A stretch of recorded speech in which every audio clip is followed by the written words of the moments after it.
शिल्पा की आदतें ठीक नहीं थी। वो ना बोलने से पहले कुछ सोचती और ना ही कुछ करने में। उसकी इस आदत से सभी परेशान रहते। बहन, घर पर मेहमान आए हैं और शक्कर खत्म है, थोड़ी शक्कर दे दो, मैं बाजार जाऊंगी तो ले आऊंगी। अरे शिखा बहन, तुम तो माफी करे, जब देखो तुम्हारे घर में कुछ न कुछ खत्म ही रहता है।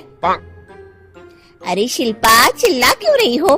कहा ना घर में मेहमान बैठे हैं, सुन लेंगे। सुन लेंगे तो सुन ले, तुम लोगों की मांगने वाली आदत तो बंद होगी। अच्छा शिल्पा, ना दो शक्कर, लेकिन बात तो अच्छे से करो। एक कटोरी शक्कर के लिए तुमने मेरी बड़ी बेइज्जती कर दी। शिल्पा बड़बड़ाते अंदर चली जाती है तो शिखा भी घर चली जाती है। माँ, क्या हुआ?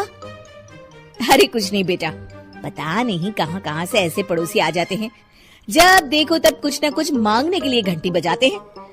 अब घंटी बजे तो दरवाजा ना खोलना।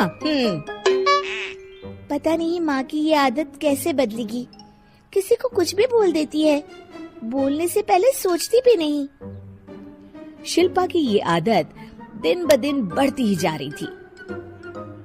एक दिन शिल्पा के दरवाजे सब्जी वाला आया।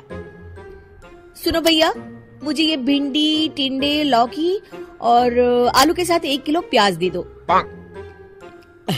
जी बहन जी। वो एक एक कर सारा सामान पैक कर देता है। कितने पैसे दूं? 220 रुपए पूरे।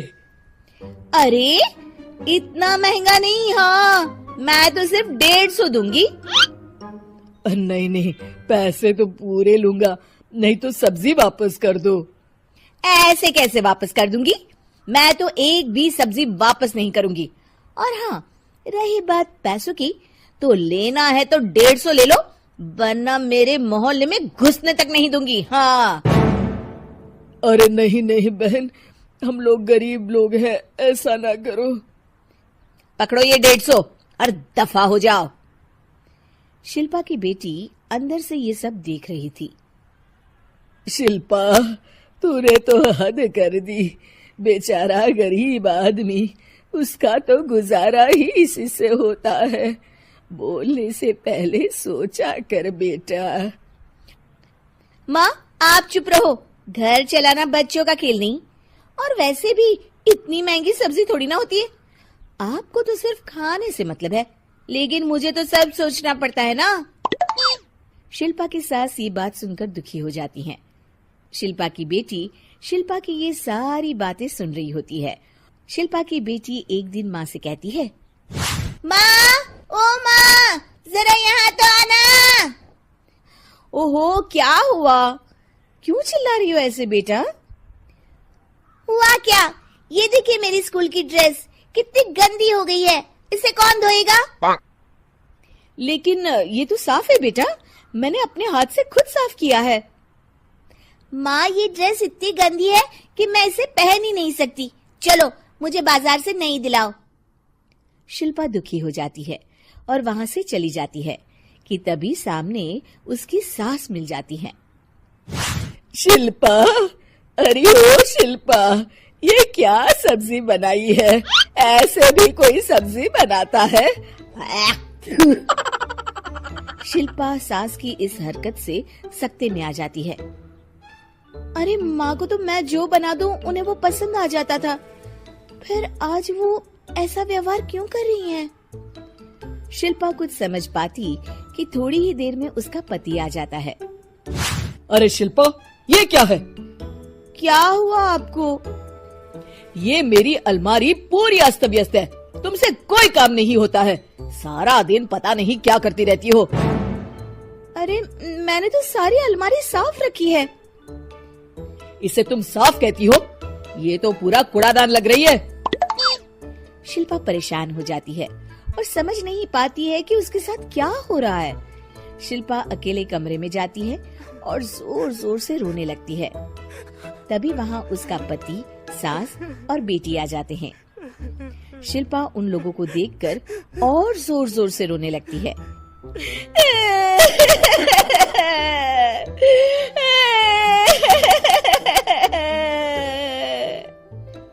कि तभी उसकी सास उससे कहती है, क्या हुआ? यहाँ बैठकर रोती रहोगी या फिर खाने को भी कुछ बनाओगी? माँ, पहले आप बताएं, आप लोगों को क्या हुआ है जो मुझसे ऐसा व्यवहार कर रहे हैं? वही हुआ है जो तुम्हें रोज होता है। मैं समझी नहीं। माँ, आज घर वालों ने आपसे बुरा व्यवहार किया तो आपको कितना बुरा लगा ना? हाँ, मुझे बहुत बुरा लगा। मुझे अच्छा नहीं लगता कोई मुझसे इस तरह से बात करे। सही कहा शिल्पा, जो चीज तुम्हें खुद के लिए अच्छी नहीं लगती वो तुम्हें दूसरों के साथ भी तो नहीं करनी चाहिए। बेटा, हम तुम्हारे अपने हैं, फिर भी तुम्हें अपनों की बात का बुरा लगा। लेकिन सोचो, जिन बाहर के लोगों से तुम ऐसा व्यवहार करती हो उन्हें कैसा लगता होगा। हाँ माँ, आप सच कह रही हैं। मैं आप लोगों से माफी मांगती हूँ। मुझे कड़वा नहीं बोलना चाहिए। मैं समझ गई। मैं आपकी हूँ, इसलिए आप लोगों ने मुझे सुधरने का वक्त दिया और मेरा साथ दिया। लेकिन जिन बाहर के लोगों से मैं बुरा व्यवहार करती आई, वो लोग मेरे कड़वे बोल से कितने दुखी होते होंगे। मैं वादा करती हूँ, आज से ऐसा व्यवहार किसी के साथ नहीं करूंगी। सीख, हमें दूसरों के साथ वैसा ही व्यवहार करना चाहिए जो हम खुद के लिए अपेक्षा करते हैं।